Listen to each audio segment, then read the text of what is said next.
The text came in at 20:17 a.m. Glowing like a knife in the dark. I'm quitting my job. You'll take care of us while I figure things out. I stared at the words until my hands started shaking, because s meant her husband, their kid, their debt, their future, Ev on my back. Below it, another buzz. Don't be dramatic. You're the strong one. That was the moment something inside me went silent. I didn't reply. I lay there listening to the refrigerator hum and the distant sirens, feeling the weight of every unpaid favor I'd ever swallowed. I was the younger sibling, the quiet one, the reliable one, the one who stayed late at work, who skipped vacations, who wired money without questions, the one who was always told, "You don't have a family of your own yet. What else do you need it for?" Morning came like a bruise. At the office, my boss slid a thin smile across the table. "We're restructuring," he said, already avoiding my eyes. "Your role is redundant. Redundant." After 6 years of overtime, after saving the department twice. My badge was taken. My email shut off. By noon I was outside with a cardboard box and a future that felt hollowed out. I didn't tell my sister. I let her believe the lie she'd written for me, that I was still the strong one. They moved into my apartment that weekend. 3 extra bodies. 1 extra voice that never lowered. Her husband complained about the couch, about the coffee, about how stressful unemployment was, his unemployment, not mine. My sister slept late, scrolled jobs she never applied to, and told me I'd figure something out. The way I always did. At night, I lay awake counting the cracks in the ceiling, replaying every time I'd said yes. I watched my bank account drain with surgical precision. I learned how loud silence could be when you're being used. Then came the dinner. She poured wine she hadn't paid for and laughed too loudly. "You're lucky," she said, casual as a shrug. "You don't have responsibilities like I do." Something cracked. Not loud, clean. "Final," I smiled. "You're right," I said. "I'll handle it." That was the day I started becoming dangerous. I found a new job quietly, consulting, freelance. Under a different email, a different version of my name. I rebuilt my savings in shadows. I documented everything, their expenses, their debts, the credit cards in my name they'd borrowed, the utilities they never offered to split. I listened when my sister complained about her husband's temper, his business ideas, the tax shortcuts he took. I nodded. I remembered. Weeks passed. They grew comfortable. Careless. I helped her husband incorporate his new company. "I'll take care of the paperwork," I said gently. He didn't notice whose name went where. He never read the fine print. He trusted me because I was weak, because I'd always been weak. On a Tuesday I told them I had good news. "I got a promotion," I said. "We're safe." They celebrated without me. The following Friday, the locks changed while they were out. Their clothes were boxed neatly by the door. A single envelope sat on top, addressed to my sister in my handwriting she knew by heart. Inside were copies, contracts, screenshots, a resignation letter from me dated months earlier, alongside a lease termination and a restraining order for non-payment and harassment. Another page detailed the company ownership's mine. Another outlined the debts, theirs. "Final notice," she called, 32 times. I watched the phone vibrate itself into silence. By Monday, her husband's company was frozen under audit. By Wednesday, creditors were calling. By Friday, they were asking me, politely now, to talk. I met my sister in a cafe we used to love as kids. She looked smaller, tired, furious. "How could you do this?" she hissed. I stirred my coffee. "I didn't quit," I said. "I woke up." She reached for my hand like muscle memory. I pulled back. The space between us felt earned. "I needed you," she said, voice breaking. "I needed you not to break me," I replied. There was no yelling, no scene. Just the sound of a spoon against porcelain, and the end of something that had been hollow for years. That night, I went home alone to an apartment that was finally quiet. I unpacked nothing. I slept deeply. In the morning, sunlight hit the wall where the cracks used to bother me, and I realized they were gone, or maybe I was. My phone buzzed once more. A message from my sister, shorter than the first. "Please." I deleted it. Outside, the city moved on. So did I. I didn't block her number. That was the cruelest part. I let the messages pile up like unpaid debts. "Please talk to me. He's blaming me." I didn't know it would go this far. Every vibration reminded me how loud she'd been when she thought I was unbreakable, and how quiet she was when I actually broke. 2 weeks later, her husband showed up at my building. Security called first. "There's a man here asking for you. He seems agitated." I told them to let him wait. I finished my coffee, closed my laptop, took the long elevator ride down, watching the numbers descend like a countdown. He looked older, smaller. His confidence had leaked out somewhere between audits and frozen accounts. When he saw me, his jaw tightened. "You think you're smart," he said. "You ruined my life." I leaned in just enough for him to hear me over the traffic. "No," I said calmly. "I stopped paying for yours." He tried to grab my arm. Security stepped in before he could touch me. As they dragged him away, he shouted my sister's name like it was a weapon. I didn't flinch. That night, I finally opened the folder I'd been avoiding. Photos, police reports. A recorded voicemail my sister had once left me, crying after a fight. "He scares me sometimes. Don't tell anyone." I'd saved it without knowing why. My instincts had been sharper than I was willing to admit back then. I made one call. Just one. Things moved fast after that. Faster than she expected. Slower than she feared.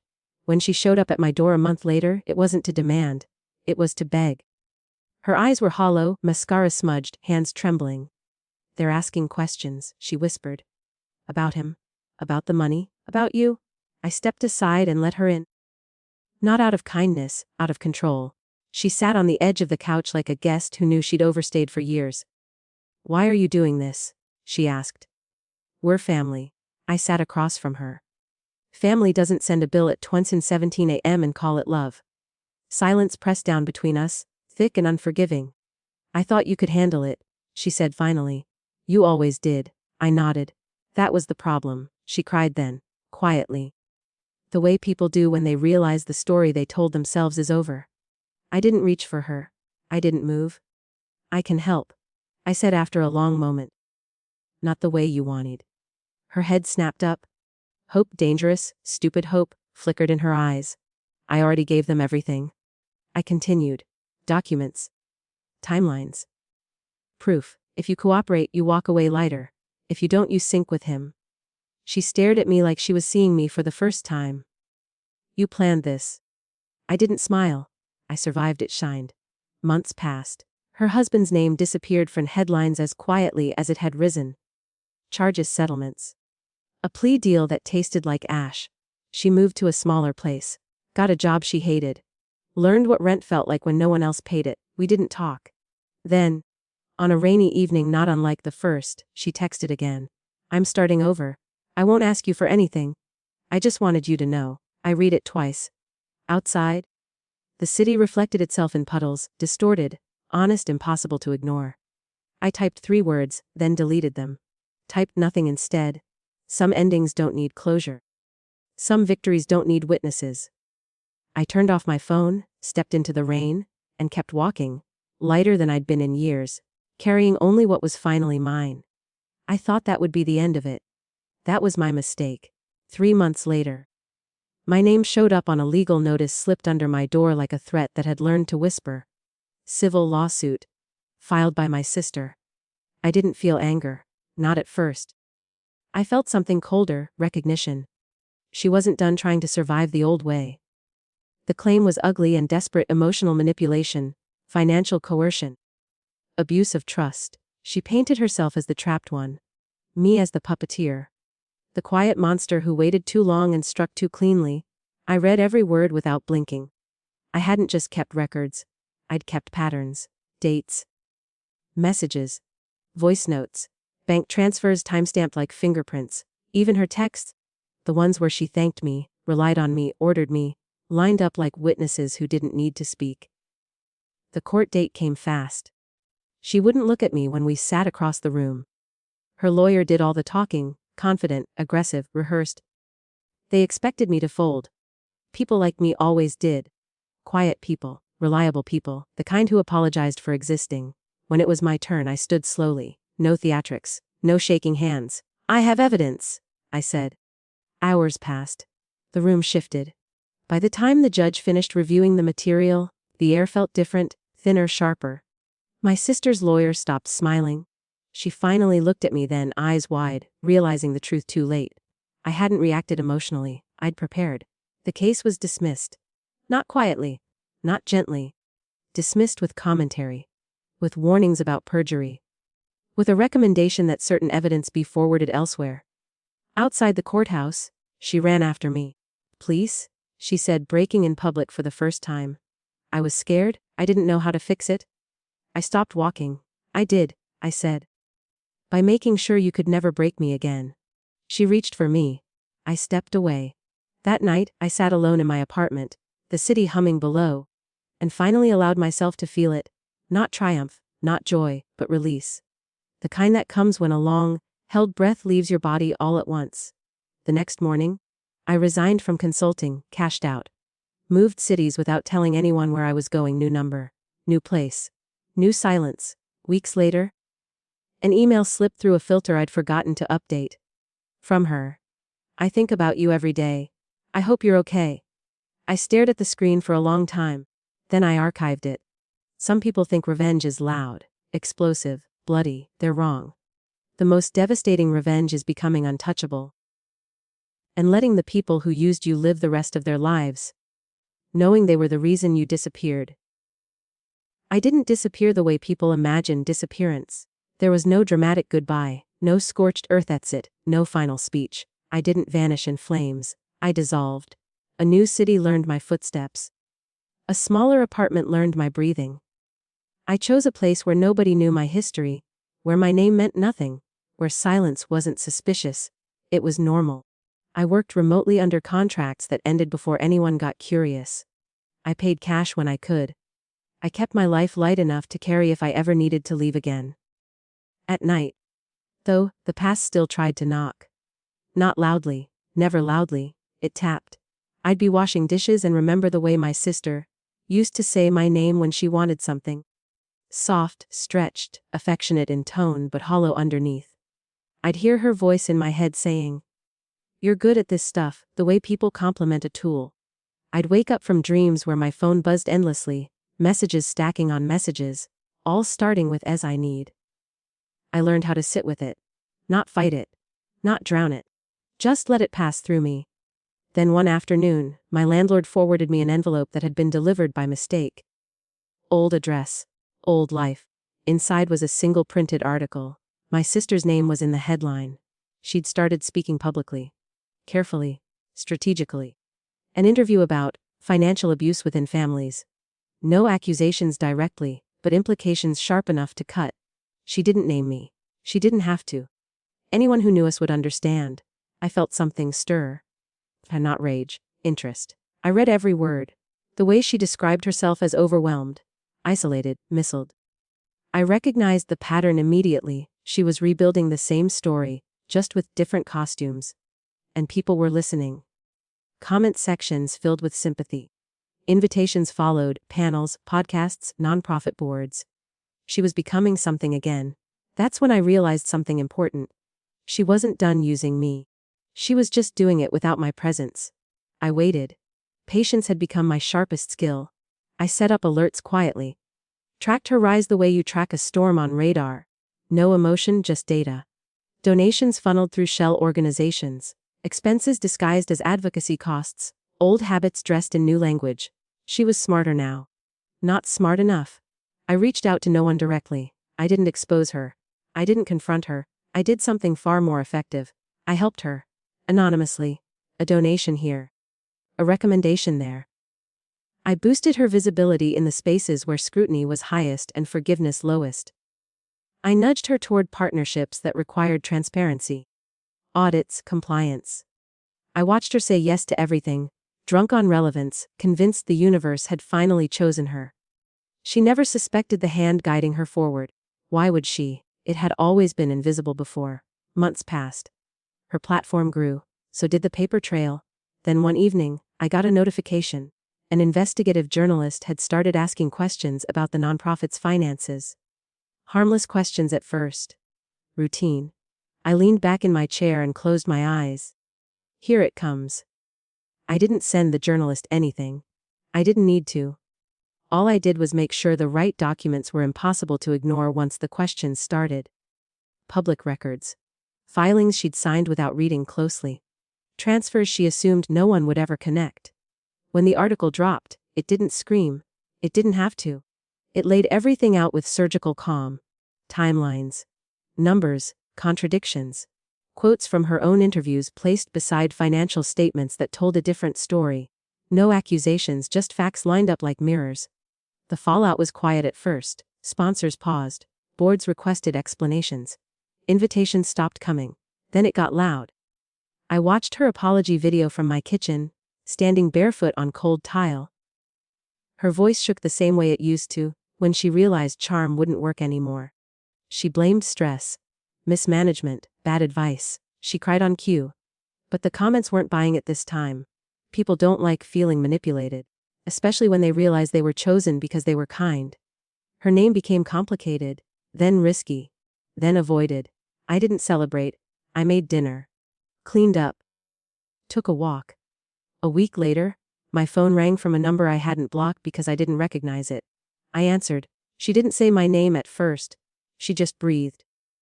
"I know it was you," she finally whispered. I looked out at the street, at strangers passing under streetlights, each one carrying a life I'd never touch. "You always think it's me," I said. "That's the problem? You're punishing me?" she said. "I've lost everything."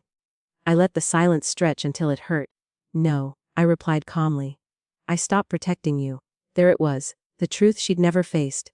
"I needed you," she said, the old line, worn thin. I felt something loosen in my chest. "You needed someone who wouldn't say no," I said. "That was never love." She started crying then, real crying, no audience, no script. For a moment, a small, treacherous part of me wanted to comfort her. I crushed that instinct without hesitation. "You'll survive?" I said. "You always do. Just not on my back anymore." "Is this it?" she asked. "Is this what you wanted?" I thought about it. About the years of being quiet. Of being strong so others didn't have to be. Of being invisible until it was convenient to remember me. "No," I said. "This is what happens." I hung up before she could respond. That night, I slept without dreams. In the morning, I packed my laptop and left the apartment early. Walking through a city that didn't know my name and didn't need to. The air felt clean. Not happy. Clean. I wasn't finished with my life, but I was finished being available. And somewhere behind me, far enough away to never reach again, someone was finally learning the cost of mistaking silence for weakness. The strange thing about freedom is that it doesn't announce itself. It doesn't arrive with relief or celebration. It settles in quietly. Like a muscle you didn't know you were holding tight finally letting go. For weeks after that call, I kept expecting something to chase me, another message, another accusation, another attempt to rewrite the story. Nothing came. That silence wasn't peace yet, it was anticipation. I kept moving. New contract, new address. A city with long winters and short memories. I rented a place high enough that the street noise softened into a constant hush. From my window, the city looked indifferent. Which was exactly what I needed. I stopped checking alerts. Stopped tracking her name. I told myself it was over. Then one evening, an envelope appeared under my door. No return address. Thick paper. Handwritten. I didn't open it right away. I held it, feeling the weight of it, recognizing the slant of the letters through the paper. Muscle memory is a dangerous thing. Inside was a single page. "I know you don't owe me anything. I know I destroyed what we were. But I need you to understand something before you disappear forever." I laughed once, softly. She still thought she could frame reality if she found the right words. I kept reading. She wrote about childhood. About how she'd always been scared, of being ordinary, of being dependent, of being left behind.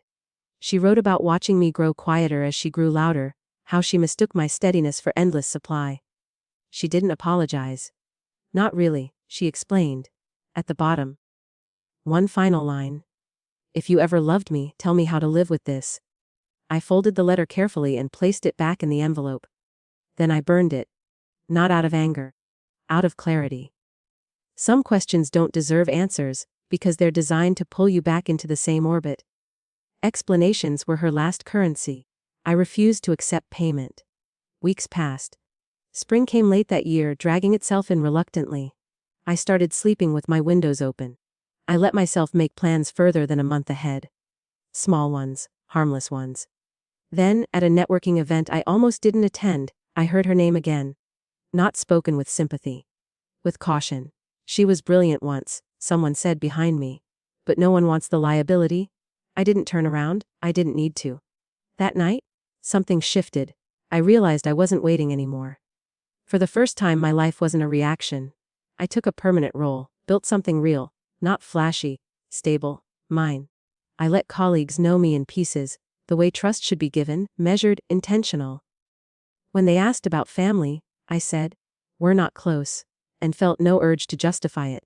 Months later, a mutual acquaintance reached out. Carefully worded, hesitant. "She's not doing well," the message said. "I thought you should know." I stared at the screen for a long time. Then I closed the app. That night I dreamed of our childhood home. Empty, dusty. Sunlight cutting through rooms that had once been loud. In the dream, I walked through it alone, touching nothing. And when I reached the back door, it opened easily. I woke up calm. The past didn't haunt me anymore, it visited, and I no longer invited it in. Then came the final attempt. Not from her, from myself. I was standing in line at a grocery store when I saw someone who looked like her from behind. Same posture. Same impatient tilt of the head. My heart jumped, hard and fast. Like it had forgotten the rules. For a moment, I imagined walking up to her. Saying everything I'd rehearsed but never needed. Asking nothing. Offering nothing. Then the woman turned around. Not her, I exhaled, slow and steady. That was when I understood the revenge wasn't the downfall, the exposure, or the silence that followed. It was the fact that she no longer lived inside me. She had no access. I walked home under a sky bruised with sunset, thinking about all the versions of myself I'd buried to survive. The obedient one. The patient one. The endlessly forgiving one. I didn't hate them. They'd done their job. But I didn't need them anymore. That night I wrote a list, not of grievances but of boundaries. What I would never explain again. What I would never pay for again. What I would walk away from the moment it felt familiar in the wrong way. I slept like someone who trusted tomorrow. Somewhere far away, my sister was learning how loud the world gets when no one cushions your fall. How cold responsibility feels when it's not optional.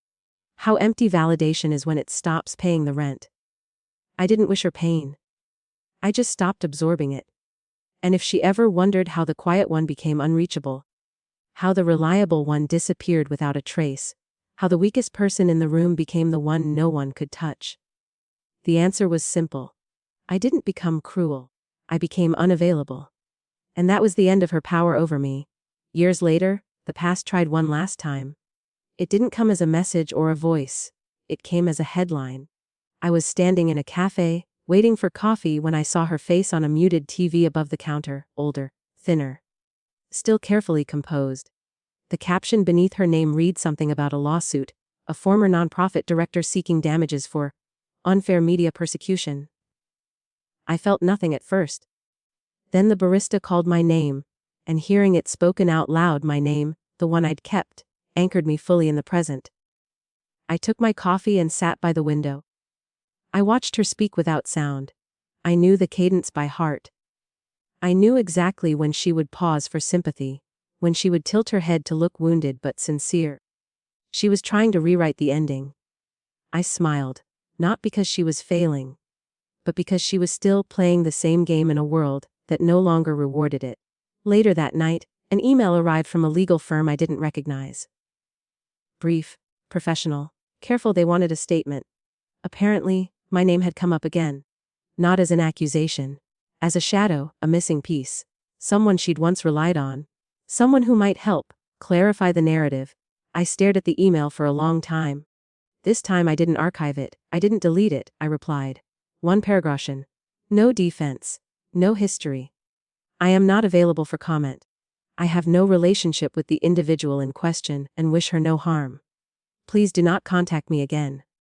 I sent it and closed my laptop. That was the last thing I ever gave her.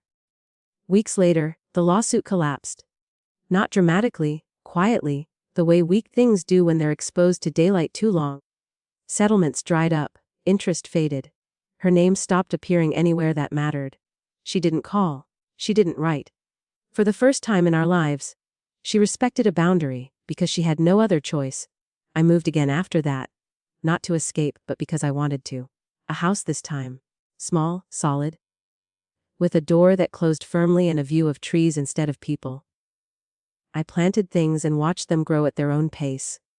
I built routines that belonged only to me. Sometimes, in the evenings, I thought about who I'd been. The person who absorbed chaos and called it love. The person who mistook endurance for purpose. The person who believed silence was safety. I didn't hate that version of myself. I honored them by never becoming them again. One autumn afternoon, I received a package. No name, no note. Inside was a childhood photograph, me and my sister, sitting on the floor, building something out of blocks. I was smiling cautiously. She was already looking at the camera, already performing. I stared at the photo for a long time. Then I put it in a drawer and closed it. Some memories don't need destruction.